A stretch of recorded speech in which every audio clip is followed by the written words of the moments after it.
To our talk today on physical therapy resumes. We had something a little bit more high-end planned for you today, but we had a little equipment malfunction in the end here, but we still have something great for you.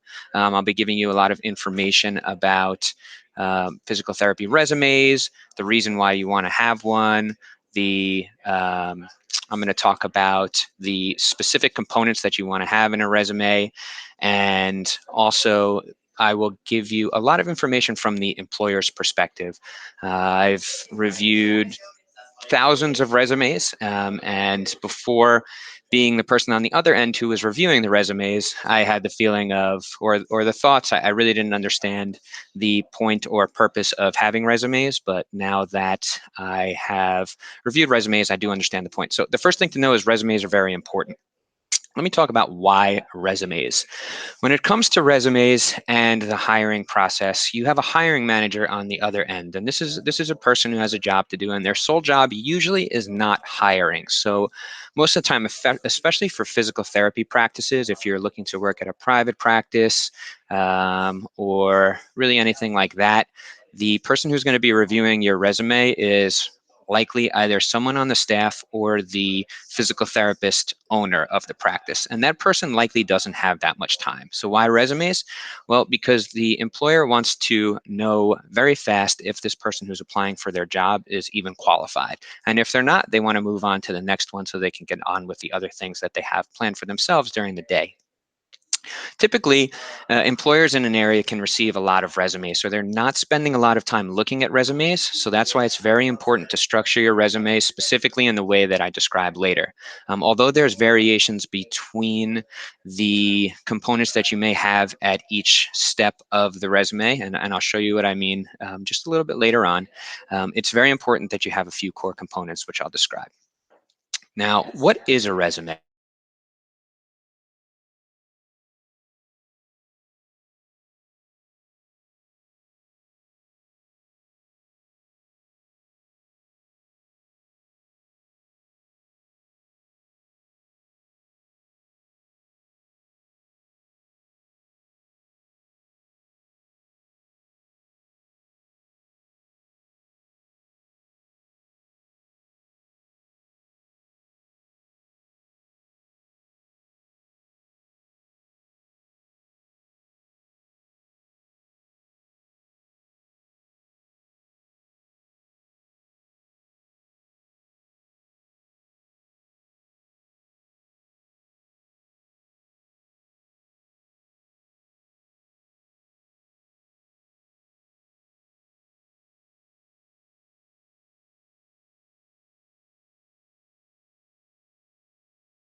All right, can you hear me again? Bethany or anybody else out there, just shoot something in the comments if you can hear me, but it does look like it's working. So continuing on, what is a resume? A resume is a way for you to easily describe to an employer who you are as a professional, and it's an opportunity for the employer to really recognize who you are very quickly. So I want to get into the bulk of this. So how should I create a resume? The one thing you shouldn't really do is start from scratch with a resume. There's people out there who have created templates, which you'll actually receive with this specific webinar here. And there's other templates out there that you can utilize, but you want something that's very basic, that has the structure that you're going to be looking for in a resume. Again, the employer is going to just want to read these resumes very quickly and get a general understanding of if you're qualified for the job or not. So I wouldn't recommend going with anything that's a super fancy template that's very artistic. If you're applying for a graphic design or a marketing job, maybe, but we're applying for physical therapy positions. So I would recommend finding a basic template, and I'll show you what one looks like later, and I'll show you about all the structured components that you'll want for your physical therapy resume. If you don't have a template, then I would recommend that you search for what resumes look like, or just download someone's, or ask a friend what their resume looks like, and utilize the structure or framework from one of theirs. Something specific that you want to make sure you're doing on a resume is using one single font. Something that I see very often is sloppy resumes, and that's the same thing. The employer is going to make their first impression of you in about 2 seconds. Once they're looking at that sheet of paper, that's how they're going to frame that first impression. So on that first impression, you want to show them that you are a high quality worker that pays attention to detail. And to do that, you want to use one specific font. Doesn't matter what font. Make sure it's just something basic and legible, not like a script, a fancy fonts, or something basic. And then the other thing is you want to use a maximum of 2 font sizes throughout the entire resume. And really the only place that you're going to want a larger font size is going to be in the title bar. So what should be in a resume? The things that are must-haves in a resume are, of course, your name.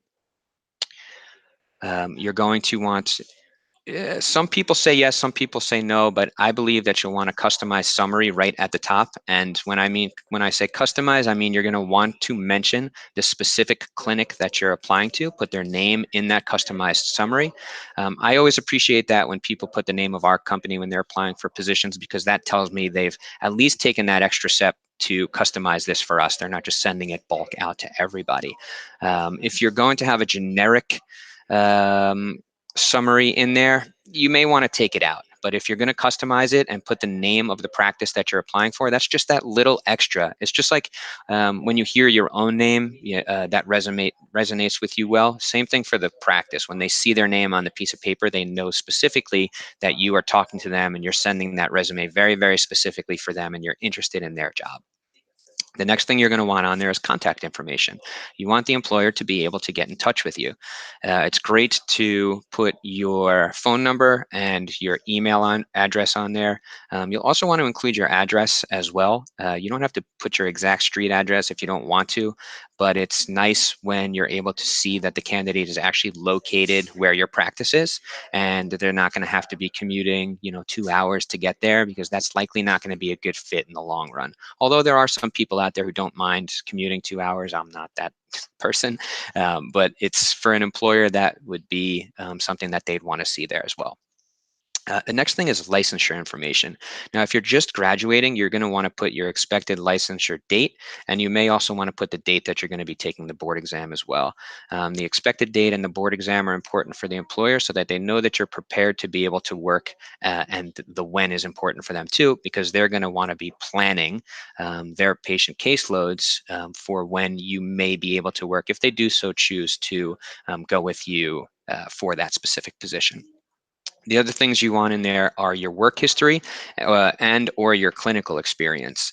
And when I say work history, I don't mean putting that you worked at McDonald's when you were 13 or 14 years old, but put the relevant work history for this physical therapy position specifically. So if the only relevant work history that you have is your clinical experience, put that clinical experience. And I'm going to show you what all this looks like in a moment.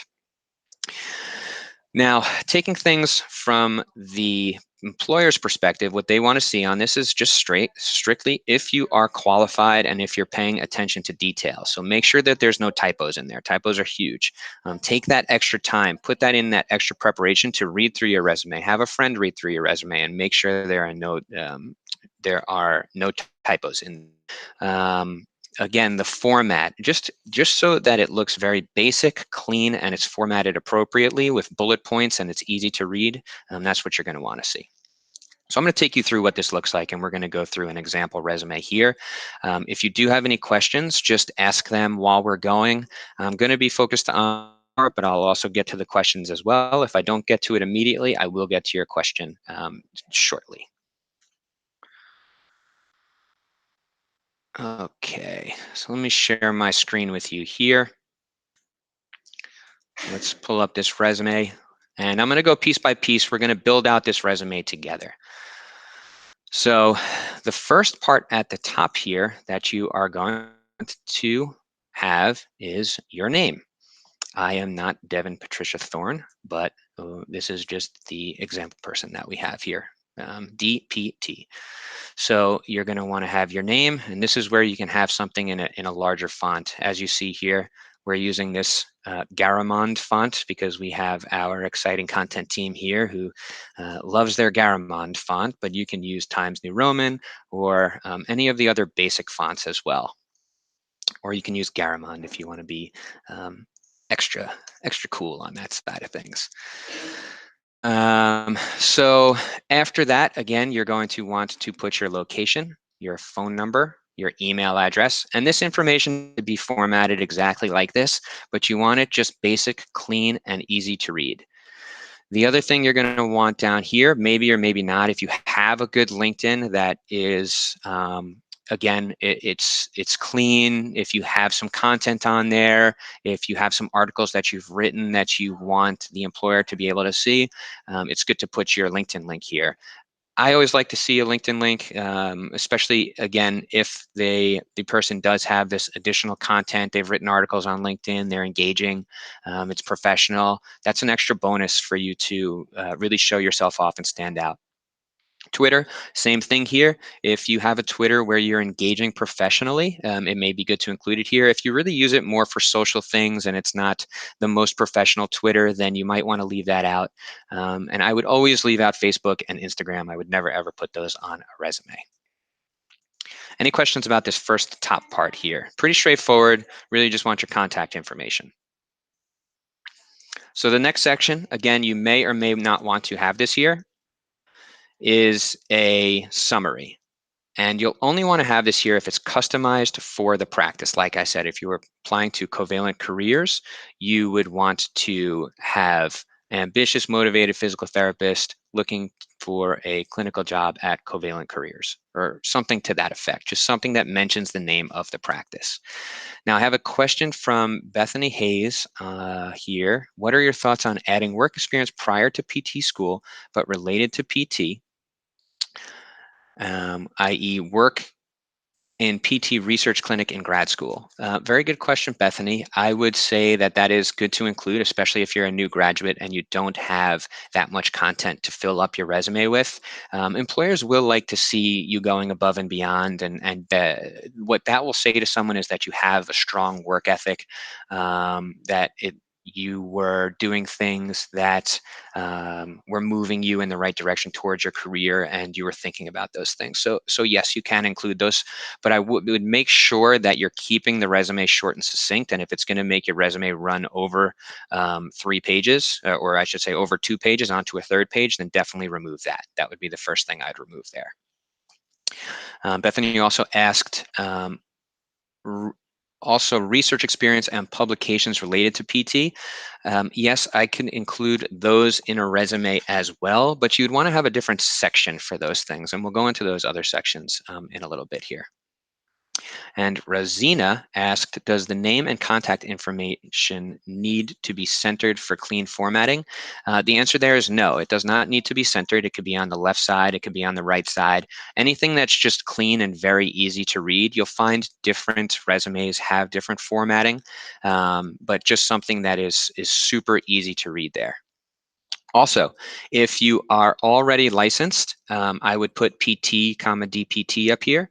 If you're an SPT, I'd put SPT. I'd put the credential because then it's much, much easier for the employer to know that they're reading the resume of the right type of person. Nowadays, with all of the different resume websites, all of the different search sites, it's very, very easy for employers to get a lot of unqualified people who may be truck drivers, or they may be whatever, still in undergrad. A lot of people are applying for these physical therapy positions that are unqualified, and it makes it harder and harder for the employers to sort. So if you just have PT, DPT, or SPT, if you're still a student and you're applying for jobs right after your name there, that'll go a long way, and it'll get the employer's attention much, much faster. Because again, as an employer, you're going to be just reading through this resume in 2 seconds. And when I'm looking through resumes, I look at a resume for about 8 seconds maximum, and some resumes I look at for maybe 1.5 seconds if it looks sloppy and if it looks like something that I shouldn't read through. I know that maybe not be the best practices, but that's just the reality of what actually is going on. So next, again, right at the top, I would put licensure, and you can have this in a big section like this. You can do licensure small right here under your name. You can add your licensure here. That would be super, super easy. If you wanted to format this all justified left, you can have your licensure under the name and contact information there. In every single state that you're licensed is okay, but really all that's important is that you have licensure information for the state in which you're applying to that specific position.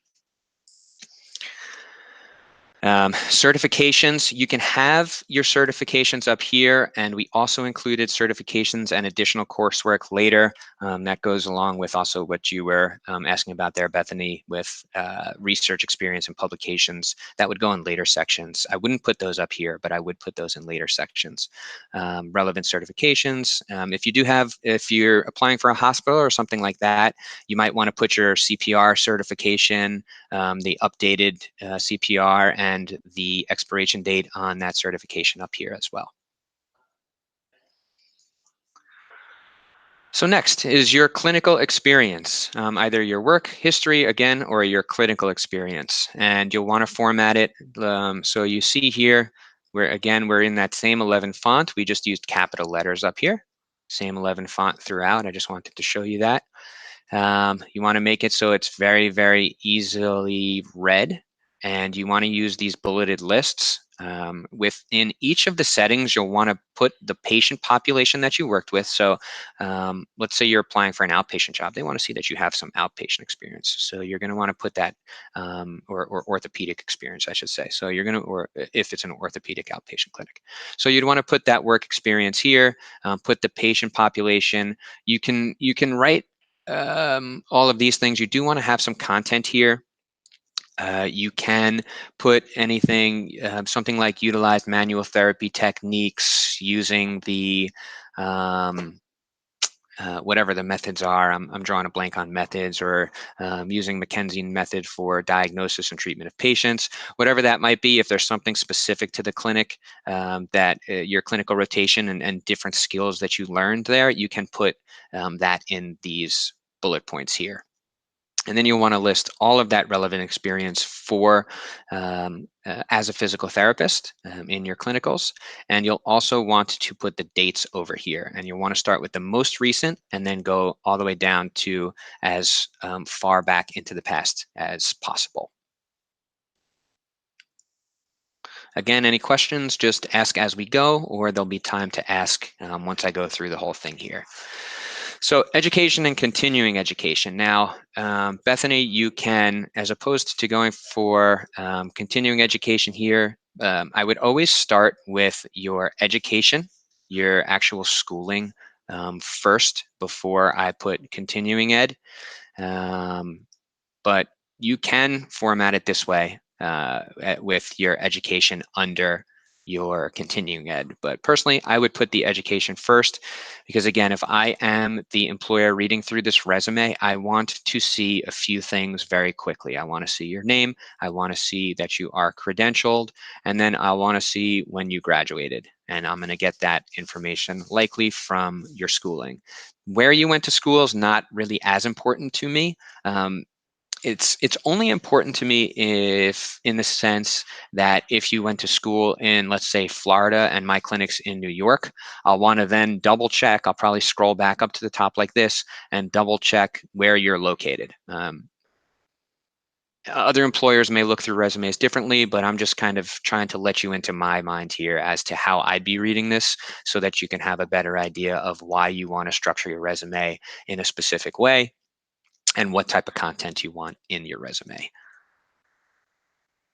So presentations. So this is where you can include those things like presentations or publications. You'll want to have that down here. And again, as you can see, this resume only runs 2 pages. You do not want to make it run more than 2 pages. If you have 30 different publications that you've done, choose the best few, or decide to use a smaller font. But Personally, I'd say just choose a few that are specifically relevant to that clinic and just make sure it doesn't run onto that third page. Again, I can't express how important that is, because if someone, it's very, very strange how employers think when they're reading resumes. If an employer sees a resume that's 3 pages, it's going to, oddly enough, discourage them from reading through the entire thing. Volunteering and skills. So you can put your volunteer experience. This is basically all supplemental information here, and you want to make it as relevant as possible. Do not put any irrelevant information in here. If you have like some sort of credential that has nothing to do with the human anatomy or physical therapy, or there's really no relation to physical therapy at all, I would not put that information in here, because honestly, it just becomes noise for the employer to sort through. And that's it. There's nothing else that you'll really want in this resume here. We have a question from Dahanashri Joshi. As a foreign trained PT, is there anything specific I should mention?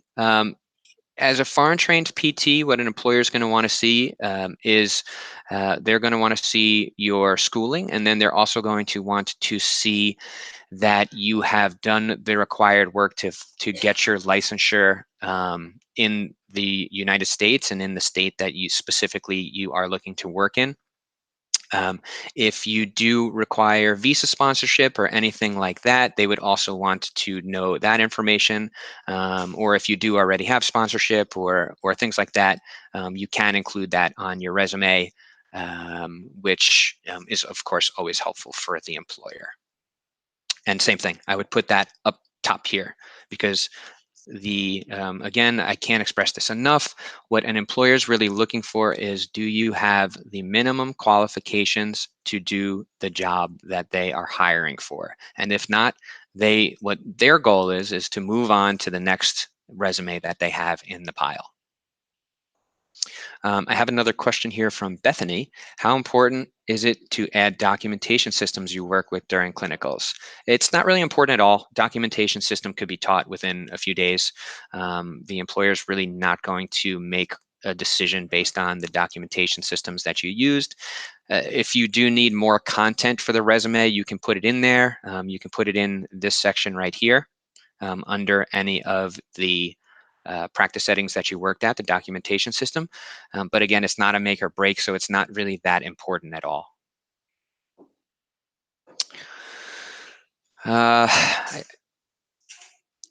I don't have that much more to share with you unless there's questions. I'm happy to answer more questions. Resumes are pretty basic. The one other thing that I would say is, as often as possible, include a cover letter, especially if you are a new graduate. Include a cover letter and make that cover letter as specific to the clinic as possible. So go ahead and do your research on the clinic, go to the clinic's website, find out who the employees are, see what their company culture is like, and you can mention all of those things in your cover letter. And the more specific it is to the employer, the better. Again, as an employer, the thing that I dislike most is reading a cover letter that's generic, and it just describes their experience and why they think they're a great fit for whatever position. They never mention the name of our company and things like that. You'll always want to mention the name of the company. You'll want to customize both your resume and your cover letter for the employer. And cover letters is something that we can cover more in detail in another webinar. But for now, I'll just mention that there. We do have another question here from Rosina. Recommendations for spacing between lines and between sections. Also, what about professional memberships and activities? If you are an APTA member, it's good to include on there, not too necessary. Likely a clinic's not really going to base their decision on whether you're an APTA member or a member of a different organization or not.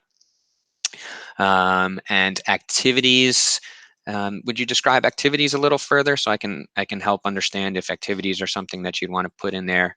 Like volunteer work, again, you can put any of that supplemental information all the way down by the bottom, because if the employer hasn't decided that they want to bring you in for a phone screen, that's really what they're trying to do with the resume. by the time they get to this second page here, likely there's nothing that they see here that's really going to make it so they're going to decide that they want to bring you in.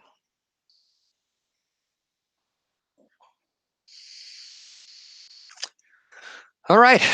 Well, if there's no more questions here, I know this was short and sweet, but it is a topic on resumes, which which doesn't really take that long to go through the whole thing. If you haven't received this template, please reach out to us and let us know, and we can send you a copy of this template, which then you can customize. If you do have any specific questions for me, you can get me at Brett, Brett, at covalentcareers.com, COVALENT, careers. I do have a few more questions that are popping up here, so I will answer those before we cut out. But again, if you do have any specific questions or anything you want to ask me about resumes, applying for positions, whatever it might be, Brett, Brett, at covalentcareers.com. Other questions here, Rosina, conferences attended, presentations, research. Conferences attended, I would leave out. That really doesn't tell the employer much about you or give you extra qualification that someone else doesn't have. Presentations and research, you can put down in this section, but don't make it overbearing where you've done 3,000 projects and you're listing them all here and it's running on to 2, 3, 4 pages. Just basic, make a couple presentations specific to, or it'd be better, I should say, if it's specific to the setting that you're working in. So for example, if you've done a presentation on something cardiopulm related and you are looking at a job that sees the majority cardiopulm patients, that would be really good. If you have something that is a pediatric presentation that you've done and you are applying for a geriatric job, that's probably not going to do too much for the employer there when they're making their decisions. Siana asked the question here, how would you include previous military experience if it's not exactly PT oriented? You don't necessarily need to include the experience if it's not PT oriented. If you do want to include something from military because you feel that it will describe you better as a person, I would put that more towards the end of your experience, probably like in a different sectioned off section over here, because you're going to want to keep this clinical experience in date format, just like that. So if you do want to have supplemental experience, something military related in this, just right under that, and that makes, again, make sure that you're not running onto a third page when you're doing that, you can put that there. But that's also a topic, Siana, that you can cover in your cover letter as opposed to in your resume. The resume I would use just to show the employer that you have the qualifications that are required for the position. Razina asked, in addition, you place the education section third. Does it matter if it's first versus third in place of licensure? The things that are going to be important here are your name, contact information at the top. Again, you can do PT, DPT up here if you're a PT at that moment, licensed PT if you're licensed, or SPT after your name here if you are still a student. And that will just tell the employer that, hey, I'm in the right place reading this resume. When it comes to your education section, being, are you describing, if you're describing that, or asking if you can put your education up here, yes, you can definitely add your education up here because that's information that's very, very relevant. Or you educated in a program where now you can take the MPTE. If you have your license, though, the education becomes less important because the employer is going to know that you went to physical therapy school because you essentially need to go to physical therapy school to get the license. So the license information is more important. I would include that first. If I was reading through a PT resume and hiring a physical therapist and I saw this licensure information, I would be much happier because now I know that I can either just look this up and make sure that they are who they say they are. That's very easy. They are still licensed in the state of New York. And then I know that they're qualified for the position and I'd likely bring them in for a phone screen at that time. Any last questions before we wrap up here? All right, great. So Let me just turn this off here. All right. Well, thank you everybody for joining me today. I hope this was helpful for you. If there's any other information that you want on resumes, we have great resources at covalentcareers.com/resources. Just search for resumes, search for cover letters for physical therapists. We have that all there for you. And again, if you want to connect with me, you can connect with me at Brett, BRETT, at covalentcareers.com. See ya.